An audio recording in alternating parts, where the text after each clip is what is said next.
Hey, it's Mike again. Got another message for you today. Today, I am proud to say that people are starting to find the podcast. They're clicking on links and other things and comments that I put up, and they're finding videos and they're finding the podcast, and they're starting to get enlightened. I got a phone call today from somebody in the mortgage industry that said, "Man, I saw your podcast and I thought I'd give you a call because I really liked what I saw." So that was great. I told him, I said, just start watching more of the podcast. He goes, "You have a podcast?" I said, "Yeah." Click on that video again, and I said, click on the profile and see all the videos I have for the podcast." And he's like, "Oh man, I didn't notice all this. I gotta look at these." So something tells me he's gonna be having some fun watching some of the videos that I got out there. But like him, you can do it too. Just go to Is Jesus Real in YouTube and click on my profile and my name, and you'll find the videos. But anyway, today I want to talk to you about something that is near and dear to my heart because I went through part of it, some pretty deep dark places. So I want to talk a little bit about depression and how you can go from like loneliness to depression and how it works, because it doesn't just you don't just wake up and you're just depressed one day. Depression is kind of like um, I guess step by step process on how you can progress and get worse and worse and worse. But there was a song. The reason this came up is because it all came up because of a song that kept popping up in my feed again, and I was trying to figure out what it meant, and I had to Google the lyrics and look at the lyrics and try to figure everything out. But it's a song by Green Day, and it's called "The Boulevard of Broken Dreams."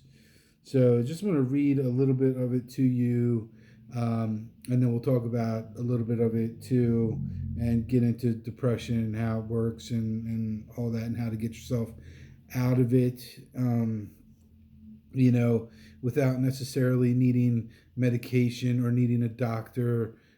Just ways you can try to do it on your own first, before you go through all that embarrassment and expensive treatments and pills to dope you up and numb your pain, where it may not actually be treating the problem. It may just be numbing the problem, which who wants to do that and continuously live with depression? You want to treat the problem, so um, anyway, the lyrics go like this: "I walk a lonely road, the only one I have ever known. Don't know where it goes, but it's home to me, and I walk alone." So you can clearly hear they're walking alone, all by themselves. They got loneliness. I walk this empty street on the boulevard of broken dreams. So of um, bad things that have happened to people, being in the dark stuff, where the city sleeps and I'm the only one. I walk alone. So it's, again, all by themselves. They walk alone by themselves. I walk alone, I walk alone, I walk alone. And then my shadow's the only one that walks beside me. So he doesn't have anybody but his shadow walking beside him. My shallow heart's the only thing that's beating. Sometimes I wish someone out there will find me. We're going to come back to that. Till then, I walk alone. And then it goes through, and then again, I'm walking down the line that divides me somewhere in my mind, on the borderline of the edge of and where I walk alone. Read between the lines what's effed up and everything's all right. Check my vital signs. to know I'm still alive and I walk alone. I walk alone, I walk alone. So let's go back to depression and how it kind of all starts. You have something bad that happens, and then something bad happens, and then something bad happens, and something bad happens, and it's like a gradual thing. Um, but the first step in but here is you got loneliness. So you're all alone, you're by yourself, you're isolated, and then you slip into the darkness, and being around all the negative energy and just that weight pressing down on you. And then you get to a point where you think your hopelessness and things are not hopeful and things are, feeling real bad about. And then you get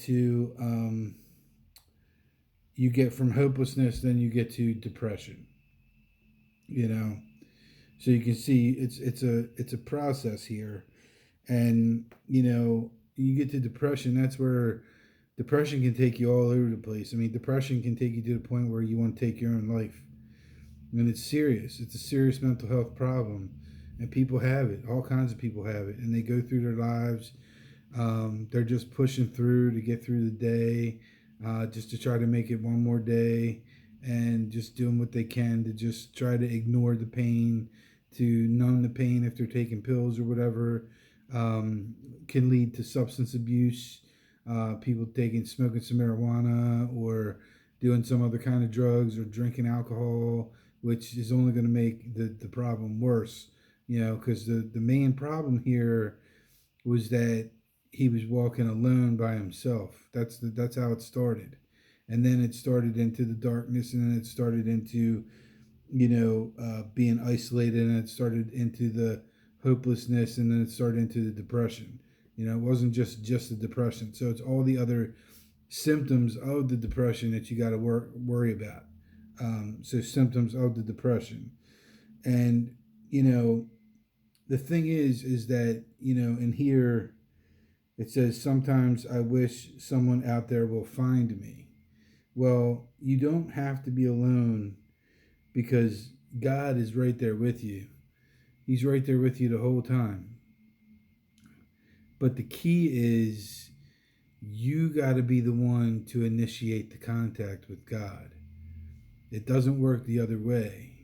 You got to be the one to say, God, I need help.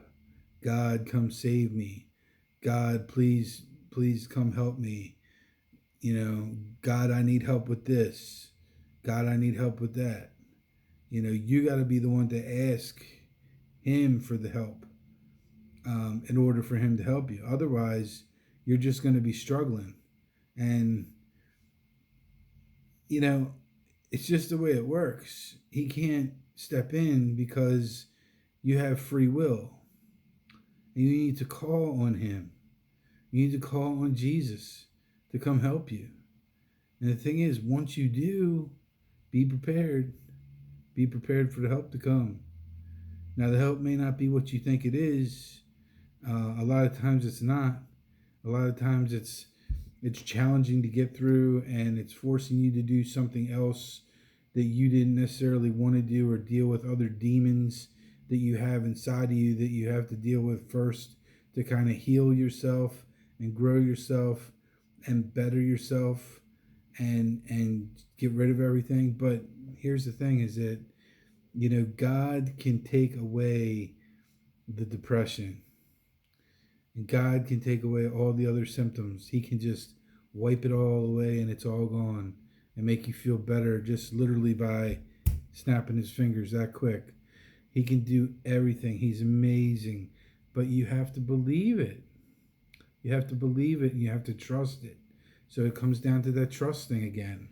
It comes down to, are you gonna allow him to save you? Are you gonna go to him, and are you gonna admit all of your wrongs? Are you gonna accept responsibility for everything you've ever done and tell him that you're sorry and mean it and apologize for sinning and not following the rules and not doing what you're supposed to do? And are you willing to then take the next step and believe in God and believe in Jesus and the story of him being crucified and him being raised from the dead and him sitting next to the Father?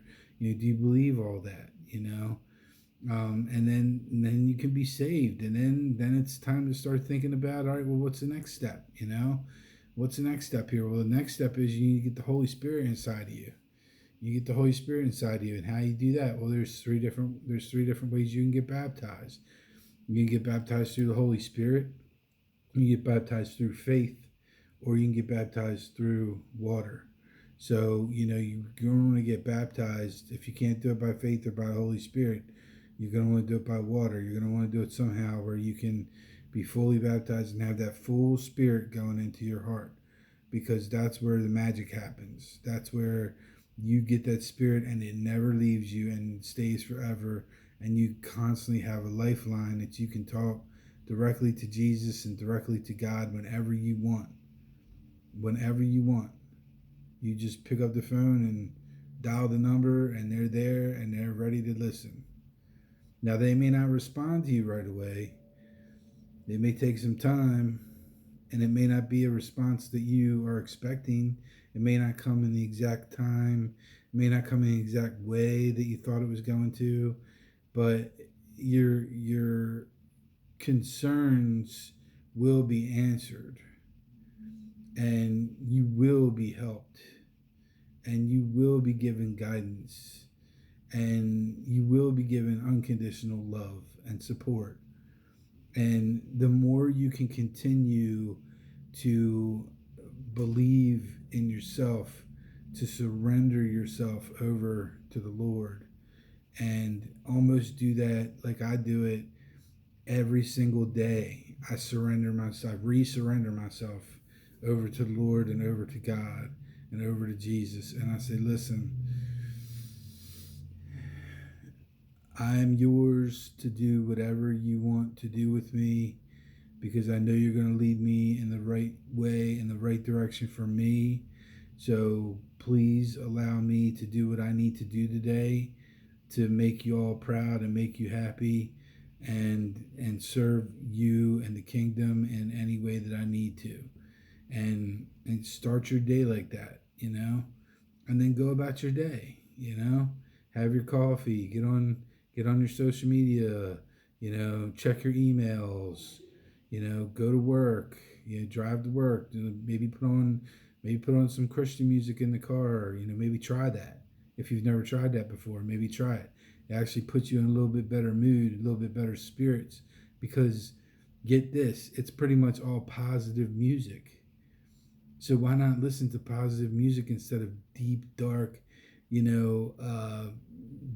darkness messages and evil music mixed in with good music on the other radio stations? Some of it's good, some of it's crap. Christian music is pretty much all good. So why we don't have more of it is beyond me. We have like one channel. You get on XM radio, you got one channel of Christian music. You got they have a talk radio show or something too, and that's it. But it's like they give them one channel.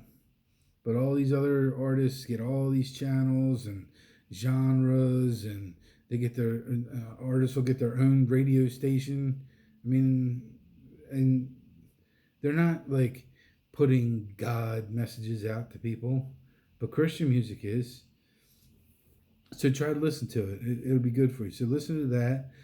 Go to work, do what you got to do, go to your meetings, whatever. But as you interact with people throughout your day,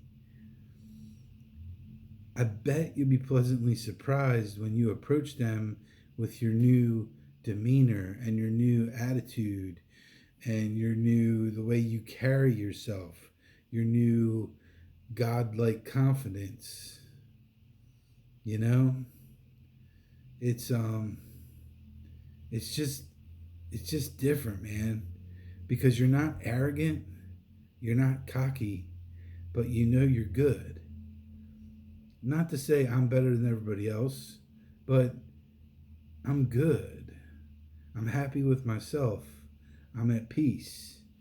And you wind up attracting so many people. I just went to a lunch um, with a bunch of realtors for somebody on the board or something like that, getting new board people or something, presidents and vice presidents, and I don't know. But it was a luncheon. It was at a country club, and I used to be a member at that country club a long time ago. But I met people that I haven't seen in a couple years because I've been down and out, and I've been kind of depressed, and I went through some of this stuff on my own too, and I isolated myself, and I just didn't feel like I was good enough to be at some of these events because my sales numbers weren't as high as everybody else's. I wasn't producing as much as everybody else. But now I realize it's not about that. It's about just getting out. It's about being around people, being around positive people.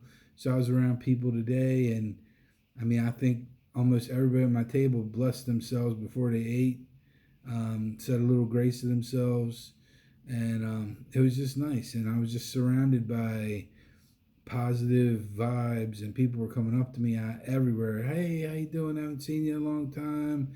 How things going? And everything was great. It was a good time. But 2 years ago, when I was fully depressed, I could have never seen myself doing that. I could have never seen myself going back and getting in front of all these people again.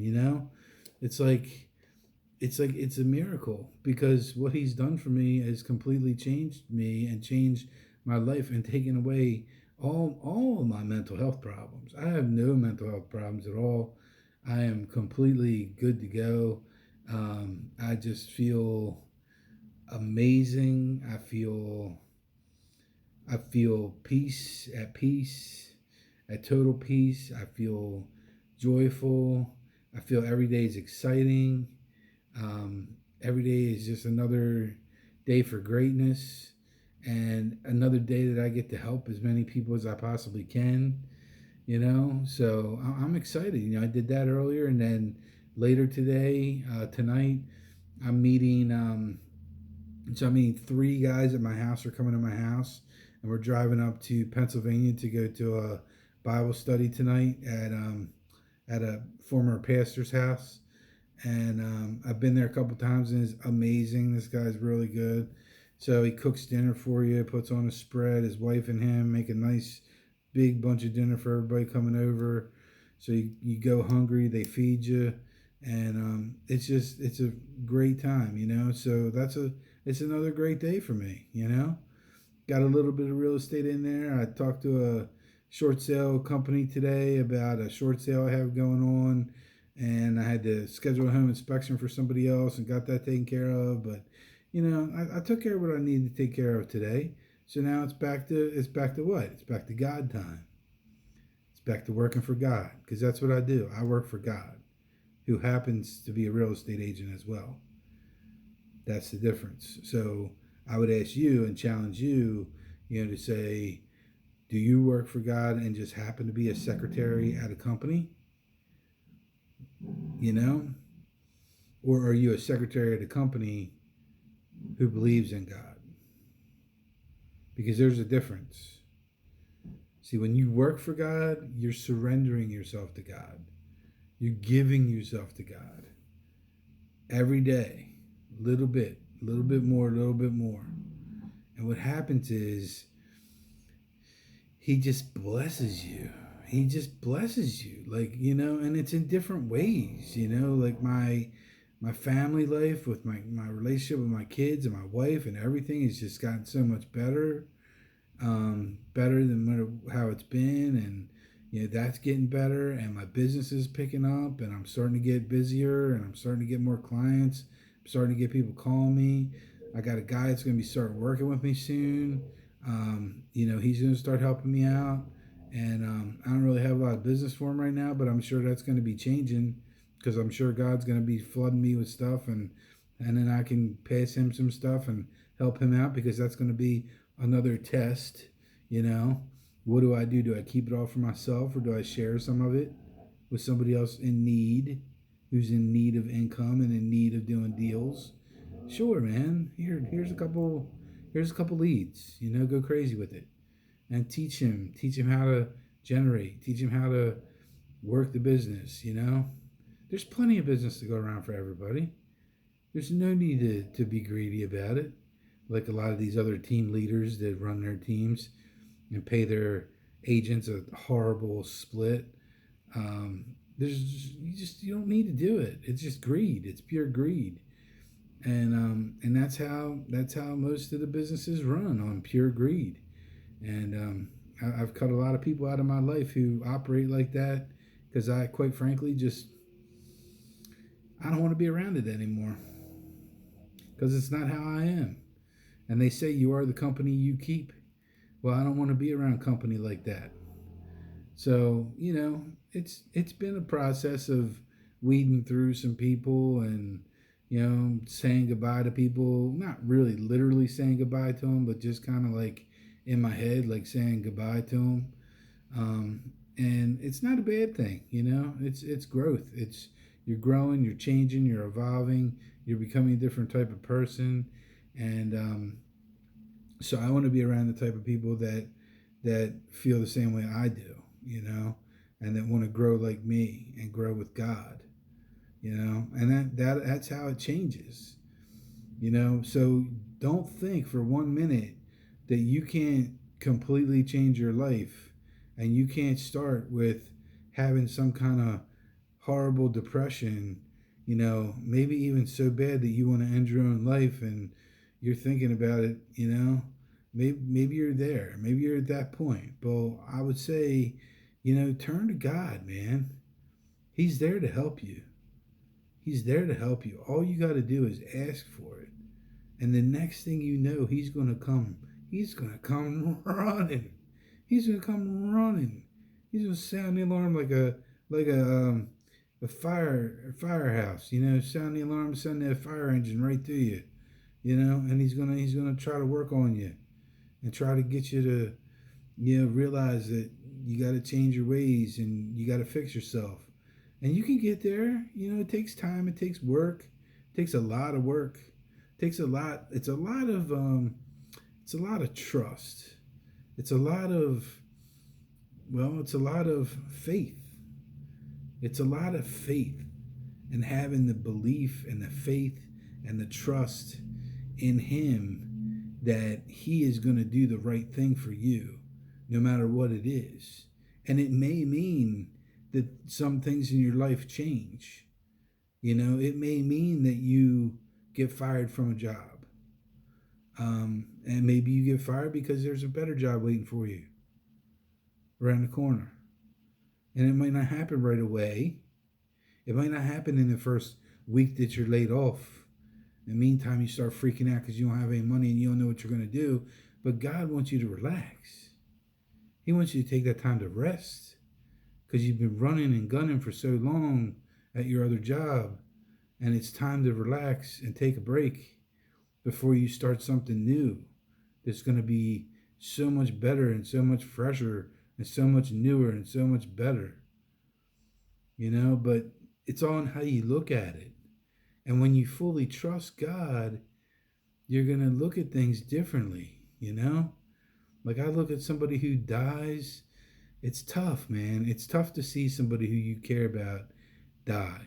But all I care about is that they're a believer in God, and that they have been saved, and that they are going to go to heaven. That's all I care about, because then it's exciting.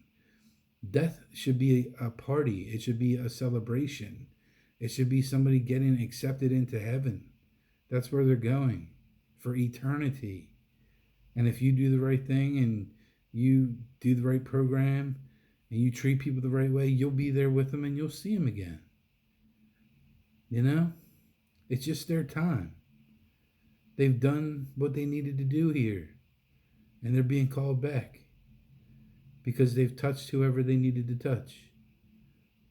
The rest of us are here for a reason.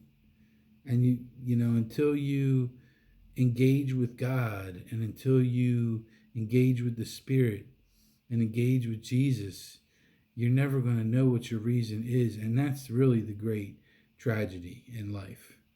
as people who never realized what their full potential could have been and should have been if they had just opened their eyes and said, God, I love you.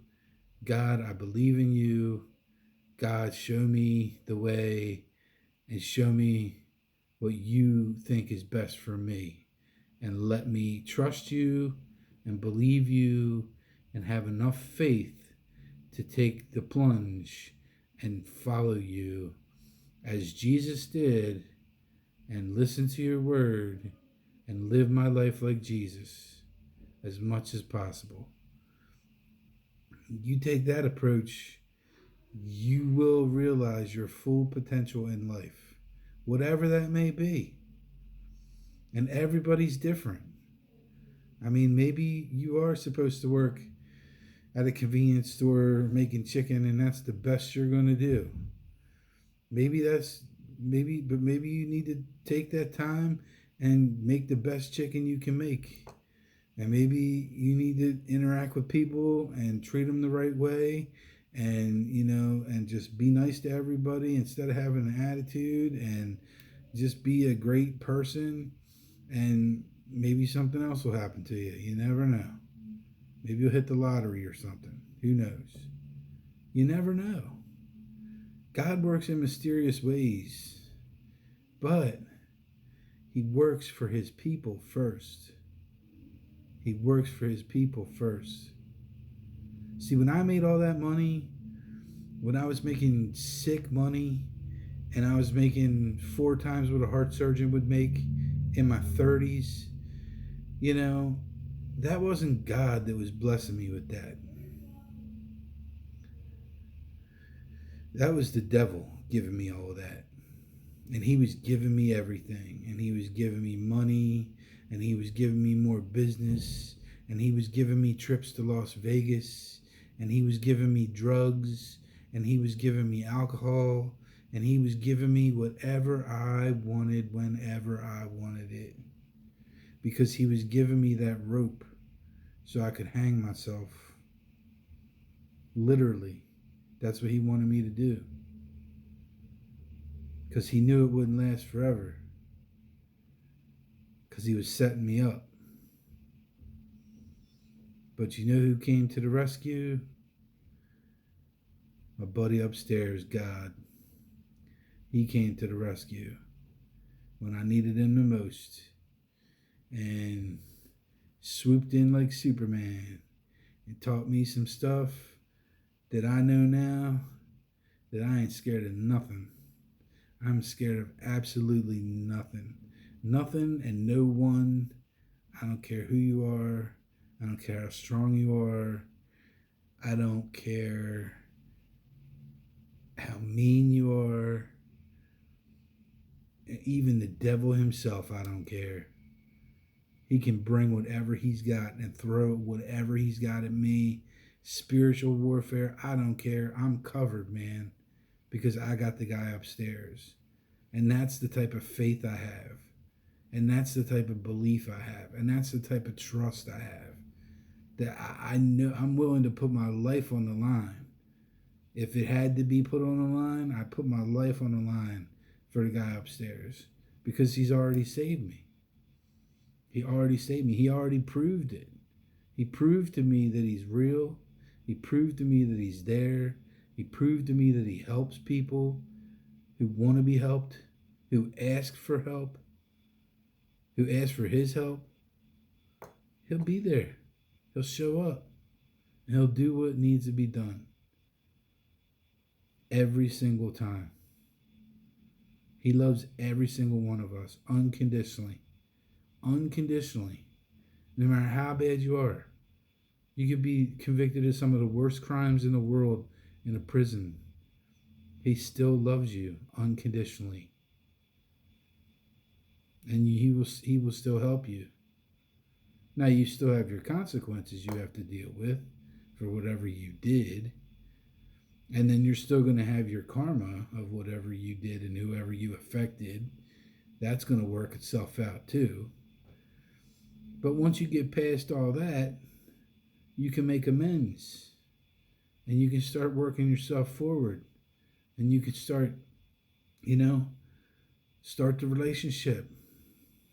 Let him protect you. Let him look after you. Let him love you. That's what it's all about. It's about the word love. And people underestimate that word. But that word love can cure a lot of problems. It can cure a lot of mental health problems. It can cure a lot of health problems. It can cure a lot of problems. Anger problems. You name it. So, I think we have a pretty good message for today. So, I hope anybody who's depressed or who's not feeling good about yourself or who's lonely or who's upset can realize that all you got to do is turn around and say, God, come help me. God, come help me. And then make it happen. And start working the program. And if you want advice on other topics, watch some of my other videos on the podcast. I got plenty of them, all kinds of different stuff. And a lot of different books I recommend for you to read too. And thank you for taking the time to watch this video. If you have any comments, please leave them. Please give me a thumbs up. And take care of yourselves and each other. And God bless each and every one of you. Thank you.